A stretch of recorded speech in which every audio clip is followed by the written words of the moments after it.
to yet another one of the fine members of the Tech Podcast Network. If it's tech, it's here. Find more of the member shows over at techpodcasts.com. Yo, you are in the right place at the right time, listening to the right thing. Tech Webcast. Congratulations on choosing such an awesome thing to listen to. You are clearly very smart. You're into tech stuff. You love hearing Brad and Jason and their guests chat. And you're probably really good looking too. Well done. So let's get into it. The weekly tech extravaganza that is Tech Webcast. In 3, 2, 1. Let's go!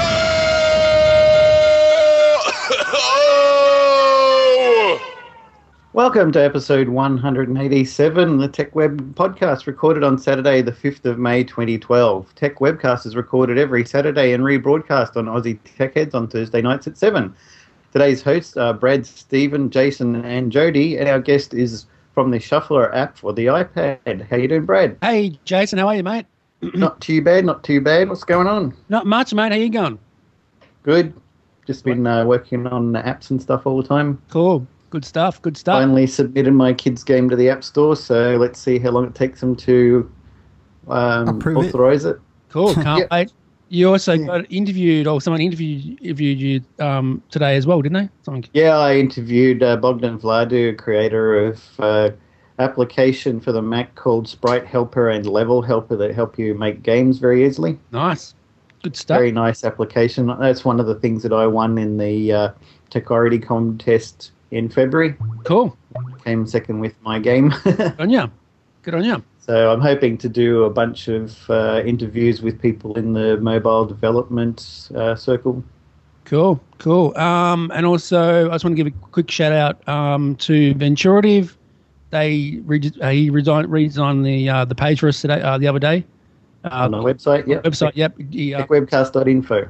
For a new look, yeah. It's not really a new look, but we've got a new about page and contact page, and the text has got more updated and looks a bit more better, you know. Some nice photos of us looking a bit more professionally on now. Very cool, yeah, very cool. And I hope Steve likes the photo. It's even got Steve on there. Yeah. Very cool. Yeah, I was wondering who that good-looking guy was. Yeah. Me. It's Jason. Jay is on there too. Jay looks very nice on there. Looks very, very professional. Got a nice pose going on. She does. Aww. And we've got Steve. Hey, Steve, what's up, mate? Hey, what's up? Hopefully my internet will last long enough for this broadcast. That's all I can say. And also we've got Jody with a Y on today. Jody with a Y. Why? I have no idea, but yes. Cool name. Well, I'm glad to be here, and I'm super excited to be part of the team and finally get my picture up there with you guys. So that's happen. It had to happen. Almost Add a bit famous. of glamour to the site, right? Exactly. It's a good point, mate.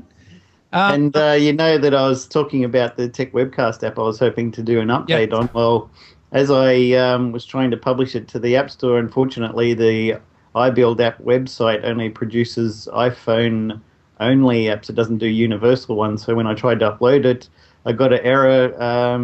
The previous app supported universal. Your new app must support universal or you can't upload it. Okay. So that's a bit annoying. Should be able to release at some stage for Android once I find out what I've done with my Android phone so I can do some good testing on it. Oh. And people will be able to do a lot of stuff on there, just not watch the video, but everything else they'll be able to do on the Android, which should be good. Did you see the new Samsung phone, Jason, that came out the other day? Galaxy 3? It's supposed to be all right. It's one of our news items. Good. Can't wait to hear about it. All right, let's jump into the news right now. All right, we'll start off with that one. Samsung has fired a preemptive strike ahead of the launch of the new iPhone with the release of the Galaxy S3, its long-awaited flagship Android smartphone that features a 4.8-inch screen and advanced new software features like face recognition and eye tracking. The launch of the phone, which analysts say heralds the next revolution in smartphone technology, comes as the report claims a new, taller, skinnier iPhone will launch later this year that will include a 4-inch screen, metal back and remade dock connector. Making the smartphone more intelligent for everyday users looks to be the key theme in the Galaxy S3, While the specs, which include a 4.8-inch 720p screen, a quad-core processor, NFC, and the latest ice cream sandwich version of Android operating system, are impressive, Samsung has taken the leaf from the Apple playbook by emphasizing ways that the Galaxy S3 improves on the smartphone user experience. These include a smart stay feature that tracks the eye movement and keeps the screen on while you're looking at it, a direct call function that automatically dials the number on the screen when you lift the phone to your ear, and a buddy photo share feature that employs facial recognition on photos to automatically tag people based on the profile picture in your contacts. The new phone was unveiled at the Samsung Mobile Unpacked 2012 International Launch event in London.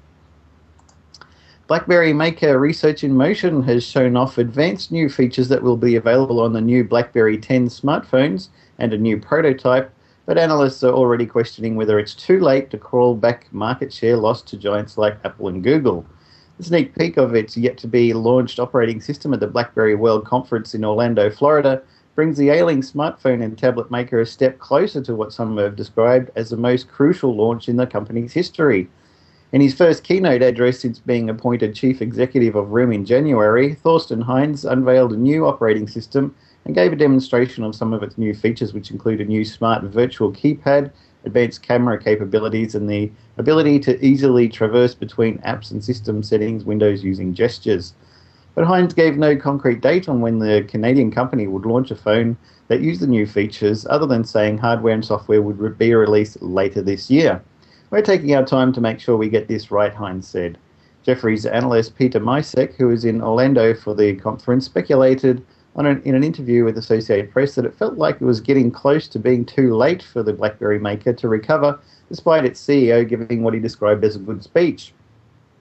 I just get the feeling that I wish they had the operating system out already. It's going to be a challenge for them when they launch the BlackBerry 10 devices like the iPhone 5, Windows 8, and all the Android devices will already be out, Misek said. And a stunt by BlackBerry maker Research in Motion, designed to make fun of Apple, has backfired on the ailing company, say commentators. RIM owned up to being responsible for an extended protest outside Apple's Sydney CBD store last week after online sleuths traced the source of the publicity stunt.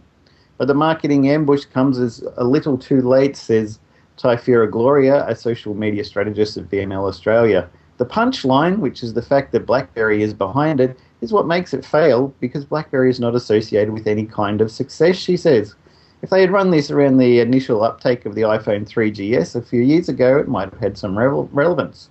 The company was then forced to deny that it had paid bloggers to report on the stunt after it emerged that the man who managed to capture the protest on video, Nate Blenty-Burr, had previously posted a glowing 3-part review of the BlackBerry playbook.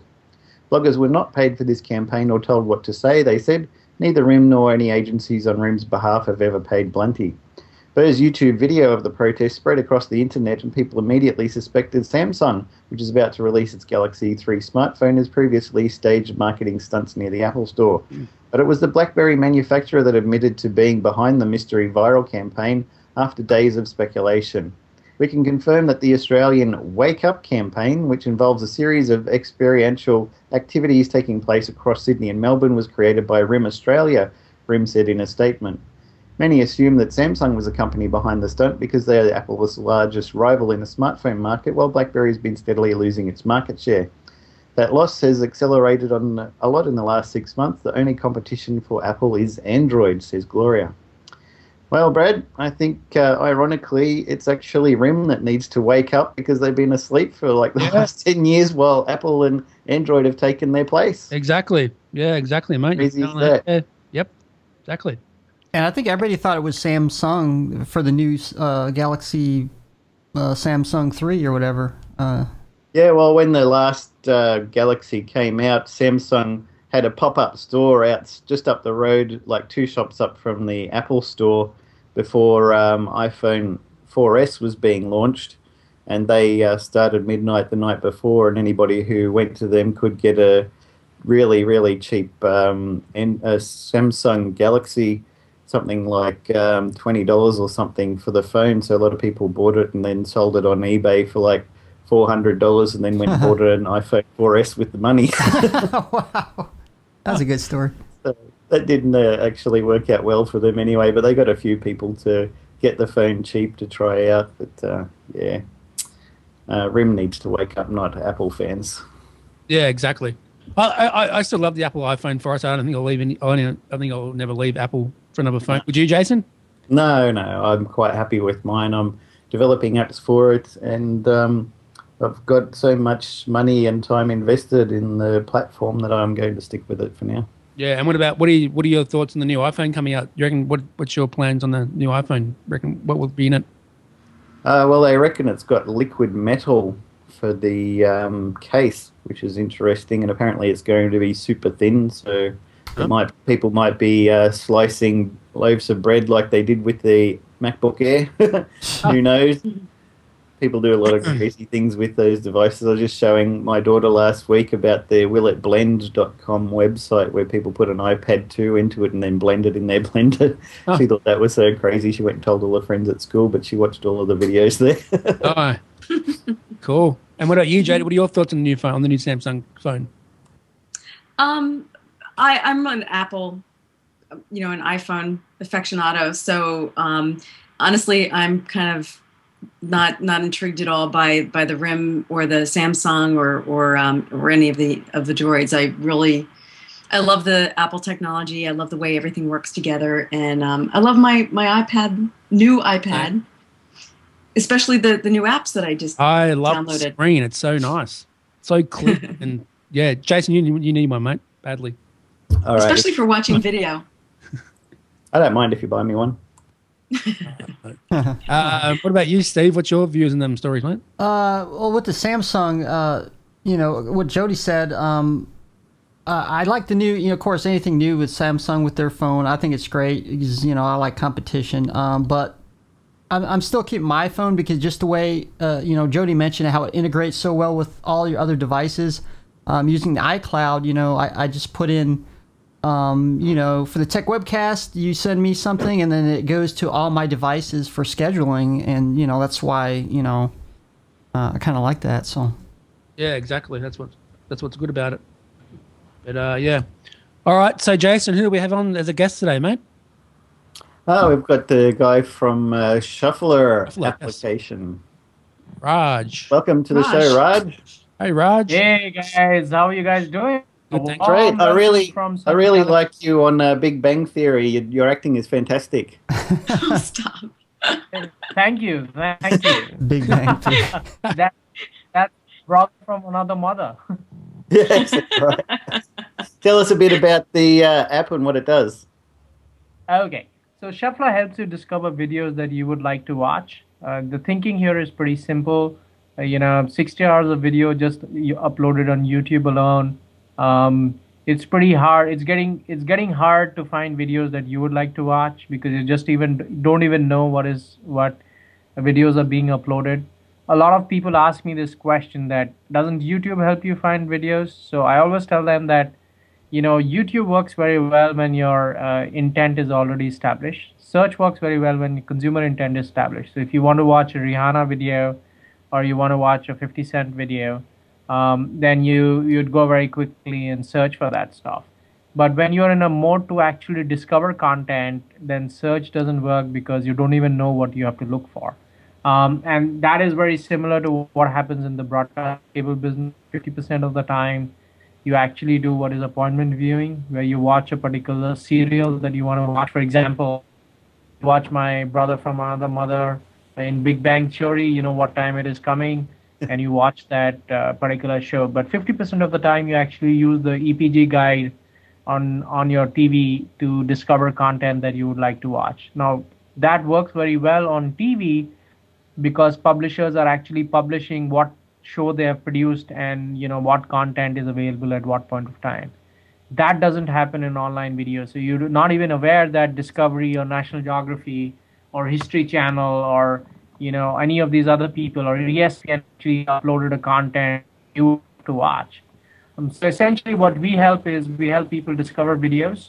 And then the other thing that we realize that people are actually wanting to now watch content on their phones, on their iPads, and in future other devices which is connected to internet. So we have a cloud-based platform, and we create a consumer experience on all the devices. an Android, on an iPhone, or on an iPad, or inside your Facebook, or in going forward even on smart TVs. Very good. I was just having a look at that. It's got a application. It's got a very sleek interface. It's very easy to slide between the different videos, and I see you've got different genres of shows that you can select to watch. So one of the interesting things, I think our core anchor is what we call the Shufflr Daily Fix. I don't know if you guys are on your Daily Fix. Yep, I'm on there right now.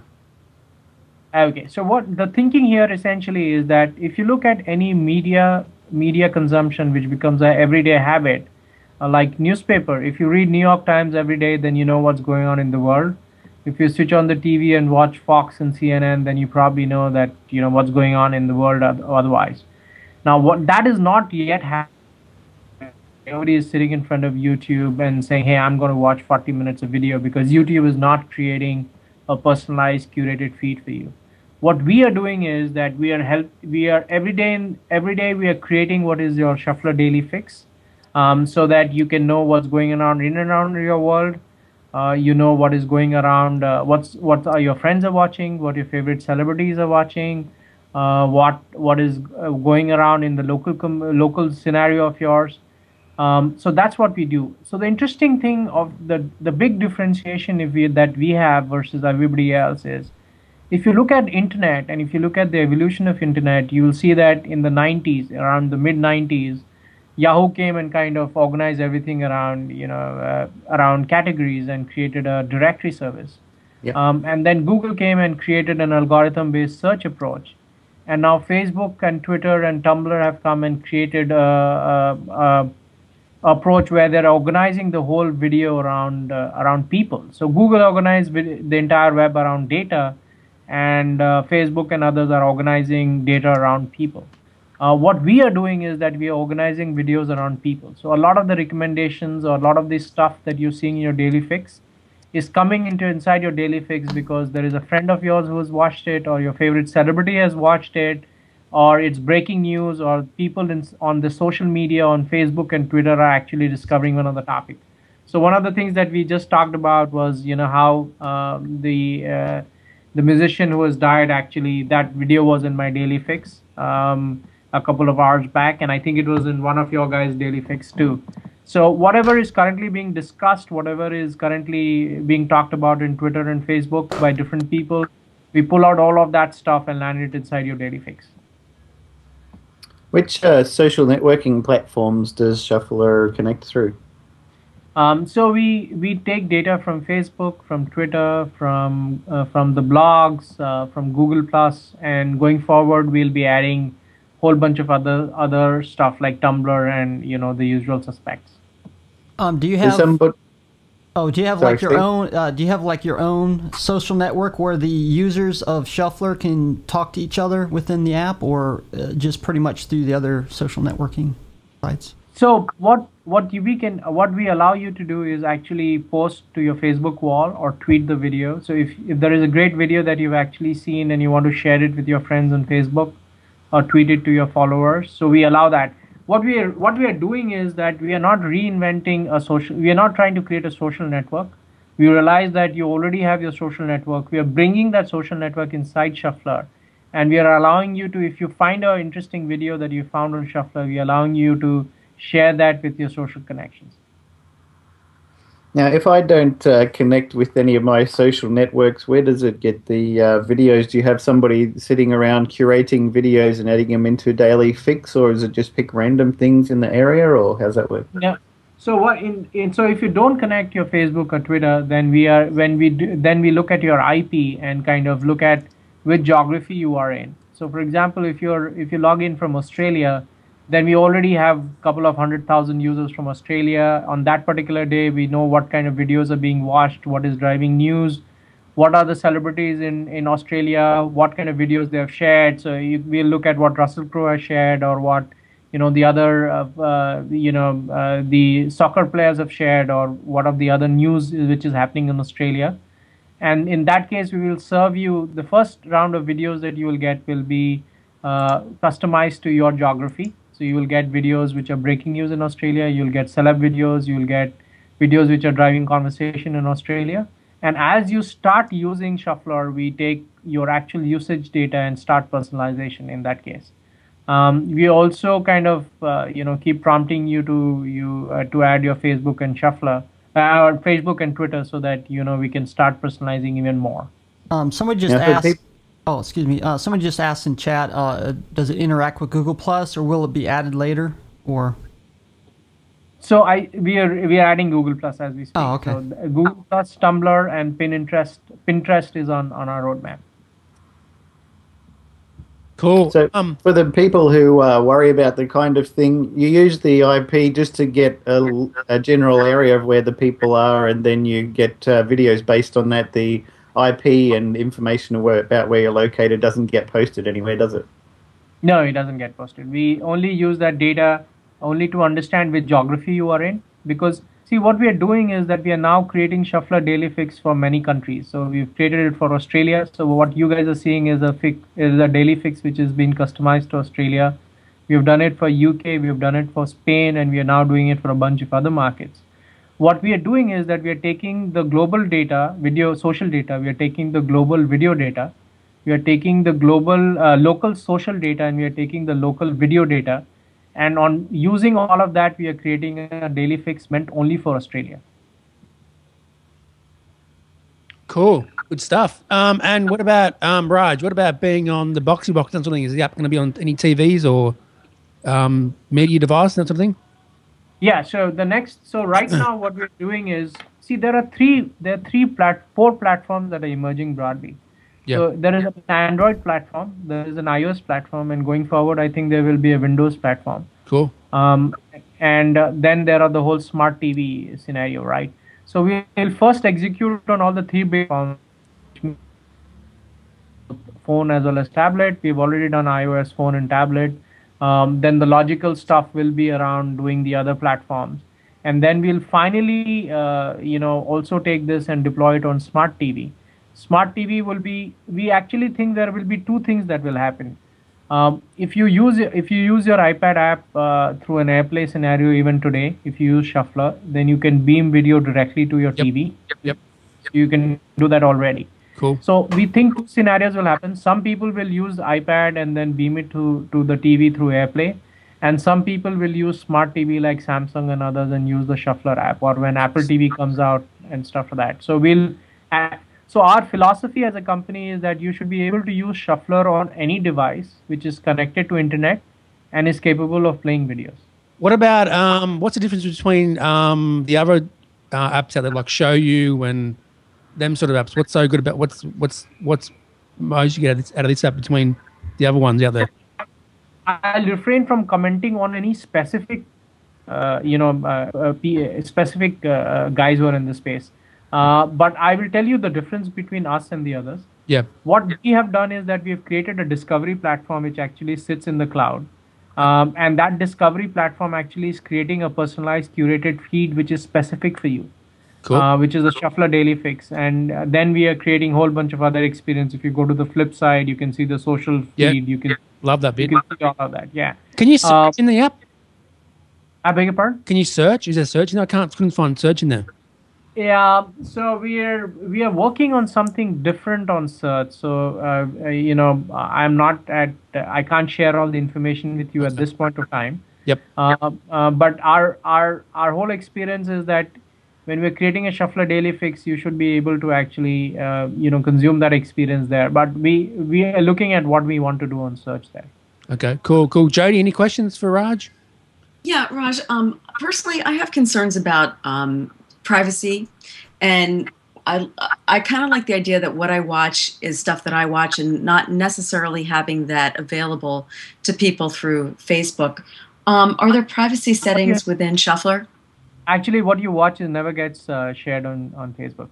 What you share only gets shared. So it's completely dependent on the user. We don't actually expose the shared data at all to anybody. Only when you share a video on Facebook and you click on it and say, I want to share this video, then only your friends can actually see what video you have actually watched. Okay, good.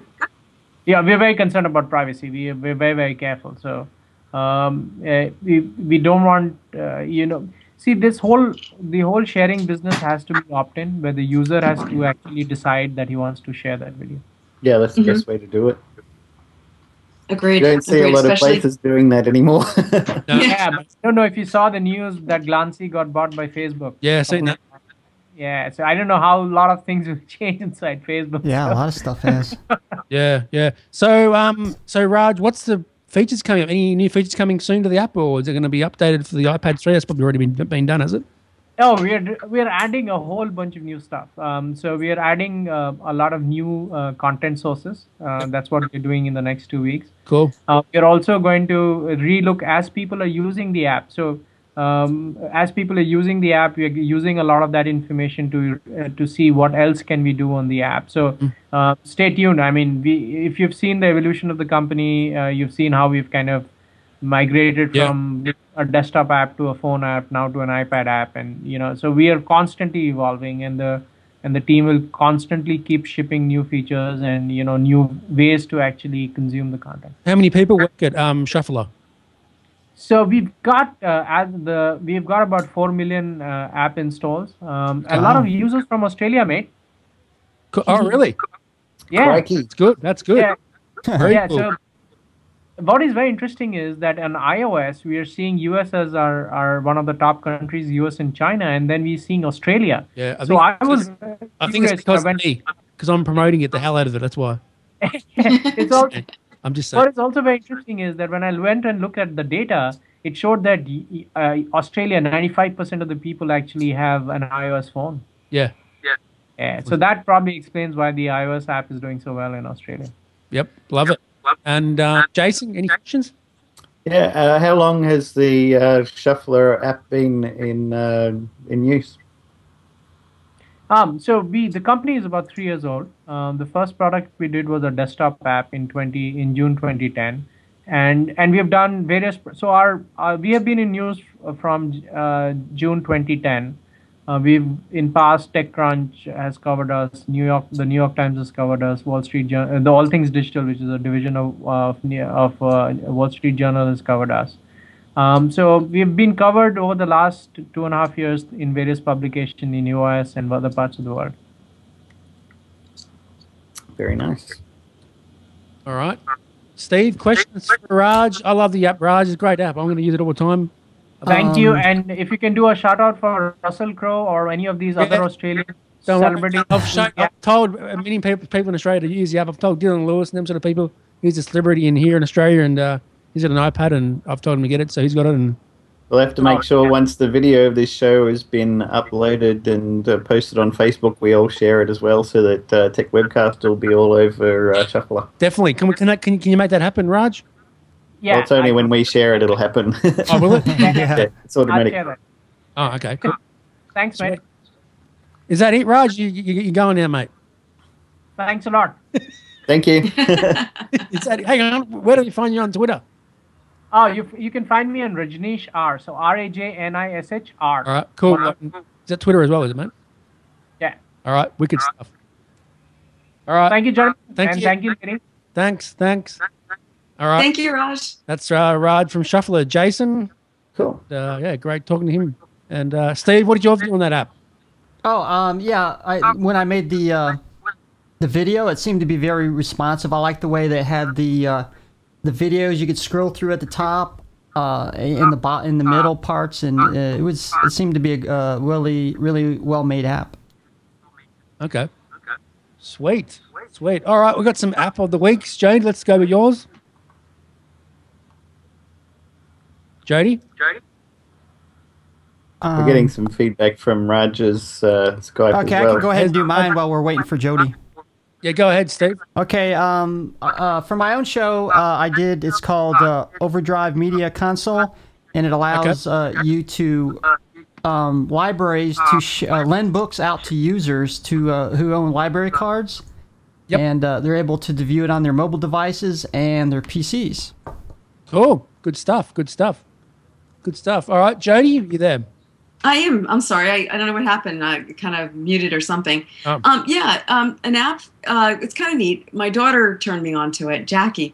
It's called Logo Game. and it's a bunch of different logos. She says she's totally addicted to it. But the interesting thing from the standpoint of a marketer, it gives you a bunch of different logos, and what you have to do is identify who the logo is. It doesn't really give you any clues. You can ask for clues if you need to, and then it goes through various levels. So you can play, on your own, or you can play against friends, and just kind of like a fun thing. If you're doing your job really well as a marketer, then you know that if you just show the mark, people will know that that's your brand. So if you can't guess it, they're not doing it so well. All right, good stuff. What about you, Jason?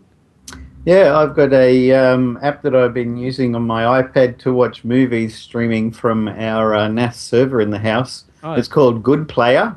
Okay. It's a movie player, downloader, and streaming media player. And the description they got on the site is no need to convert the media files before playing it. Good Player can play AVI, XVID, DivX, DAT, VOB, FLV, WMV, and a great big long list of other things. Files and streaming directly on iOS devices. Cool. Just transfer the media files to your device by iTunes file sharing or over Wi-Fi. It can be played straight away. It's got built-in downloader and browser to get stuff off the internet, and you can stream directly from any servers and things you've got in the house. It's got very easy swiping around, fingers and gestures to be able to move around, and there's video mirroring support, outputs to your Apple TV and that sort of thing. And you don't need to. The best thing is you don't need to convert video into a format that the iPad can handle, like MOV or MP4. It just handles and automatically decodes just about everything you can throw at it. It's very fantastic. All right, and I've got an app called Envy. I think it's called some sort of calendar thing. Jody, can you explain what it is? Oh, absolutely. It's a scheduler, and what's really kind of neat is that it also has a chat that's associated with it, and it integrates through your iOS device through your calendar, so which would be iCal. And it's kind of neat. Brad had sent me a note to accept an appointment. When I accept it, it automatically posts and updates my calendar, and we can chat about the event. We can share documents back and forth. It's pretty cool. I like it. Cool. Jason, I actually sent you the app, mate. I installed Envy. That's it. For invitations. Right? I actually bought it for you. It actually cost me $2. Yeah, thanks for that. That's cool. I hope you use it anyway. You're going to use it? Yeah, I did. I already booted it up on my phone and tried it out. Oh, iPad, actually, I put it on. Oh, cool. It's not really for the iPad, is it? No, but it works on there. You can just press the 2X button and you can use it. All right, cool. Oh, that's a good app. Yeah, I love it. It's a great app, and I'm going to use it for the podcast and stuff. And, is that it, Jason? Yeah, that's it. Great show. Great show. Nice having a chat to Raj about Shufflr. Every day I'm shufflering. Yeah. It's a great song. And you're going to have a talk about your mate Karkin today. The Beastie Boys. Now, did you get much into the Beastie Boys, Jason? I've heard some of their stuff. I like their Fight for Your Right to Party and Sabotage and that. Yeah. I'm a huge fan of the Beastie Boys. No Sleep Till Brooklyn, wasn't it? Yeah. Yep. Still, so No Sleep Till Brooklyn or whatever it is, something like that. But he actually died today. He's 47, I think he was, and so young. Only lost his battle with cancer. Yeah, he had cancer, not good, and but that's a shame. It is very, it's very not good. I like watching them on Futurama. Yeah, I've seen that on there a couple of times. Well, it's going to be reruns now. Yep. What about you, Steve? What do you think of the Beastie Boys? Actually, well, I'm not a big rap person, but there's two songs I think I like on there. I think the Party one, and I forgot what the other name. It's always sticking in my head. Ever since you mentioned them, I was thinking that one song, but I forgot how it goes. But the music's still in my head. Can you sing it? I can't think. Please don't. Don't make him do this. That's just mean, Brad. Oh, jeez. No, that's mean, Jody. No, okay. No, it's mean torturing the audience, please. Oh, okay. But it's sad. It's a sad day because he died. He's a great guy, and the Beastie Boys is no longer anymore. And I'm a huge fan of the group, and the music's great. Love it. So well, rest in peace. Yes, that's it. That is correct. Yep, that's correct. Anyway, where can they find you on Twitter, Jody? You can find me on Twitter as Sunswept. You can find me most everywhere as either Jody Rains or WebMarcom. Okay, and me on Twitter at Brad Oz on a Tech Webcast. Jason? I'm on bluebilby.com and on Twitter, Warlock, Waulok. Wicked. And Stephen. And I'm on Justin. I'm on justin.tv/LeonardCoolDude and on Twitter, Chatterbox_live. Cool. All right. Well, that's it. This has been episode 187. Almost at 200 episode, Jason. Yeah. Catch you all next week. Brad lost the game. That's for Steve. Yeah, I don't play. Beast Boys, rock on. Love the Beast Boys. And that's great. Thanks. Keep an eye out for the Fairy Defense game coming to iPhone and Android. Get it and buy it. Makes Jason rich so I can buy a mansion. Ching. Hi, Glenn from Aussie Tech Heads. Join Will, Eric, and myself as we bring you the latest, most up-to-date, important tech news that affects you from Australia and the world. A weekly podcast available each Friday through iTunes. Watch the live stream recording of the show at live.thesecrethub.com each Thursday night, 7:30 p.m. or GMT +10. Call in live via Skype or chat in our lounge. However you get us, just make sure you do. Listen or visit our website for more information, www.aussietechhead.com.au. Aussie Tech Heads, Australia's longest-running tech news podcast. Well, that's it for Tech Webcast this week. Thank you for tuning in. We hope you enjoyed having your mind expanded. Tune in next week for more tech talk with Brad, Jason, and whatever crazy guest they've managed to rope in. Don't forget to get the Tech Webcast app from iTunes. Follow us on Twitter at Tech Webcast, and of course check us out on Facebook too. Until next time, may the tech be with you. Peace. Okay,